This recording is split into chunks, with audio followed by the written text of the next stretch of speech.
आरक्षणाच्या बाबतीतली राहुल गांधींची विदेशात जी भूमिका आहे की संविधान आम्ही संपवणार, ज्या पद्धतीमध्ये लोकसभा निवडणुकीमध्ये नेरेटिव्ह सेट करण्याचं काम केलं, आज खऱ्या अर्थाने काँग्रेसची भूमिका राहुल गांधीजींच्या तोंडून ही स्पष्टपणे देशासमोर आणि जगासमोर आली।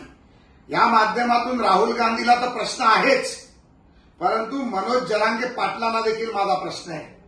काय मनोज जरांगे पाटील पत्रकार परिषद घेऊन राहुल गांधींना आरक्षणाबद्दल विचारणार आहेत का? महाविकास आघाडीचा चेहरा बुरका फाडणार आहेत का? का पुन्हा एकदा मची बाधा टाकून महाविकास आघाडीचा बुरका घालून राहुल गांधीची साथ देणार आहेत? जर आरक्षण रद्द झालं तर ज्या आरक्षणासाठी भारतीय जनता पार्टी आणि महायुतीने संघर्ष केला, ज्या आरक्षणासाठी मराठ्यांना आरक्षण दिलं, तेच आरक्षण जर राहुल गांधी संपवणार असतील तर मनोज जरांगे पाटील राहुल गांधींच्या विरोधात पत्रकार परिषद घेणार आहेत का? आणि ज्या देवेंद्र फडणवीसांनी आरक्षण दिलं तरी देखील देवेंद्र फडणवीसांना शिव्या देणारे, देवेंद्र फडणवीसांना शाप देणारे मनोज जरांगे पाटील आता हे म्हणतील का की राहुल गांधी देखील देवेंद्र फडणवीसांचा माणूस आहे म्हणून?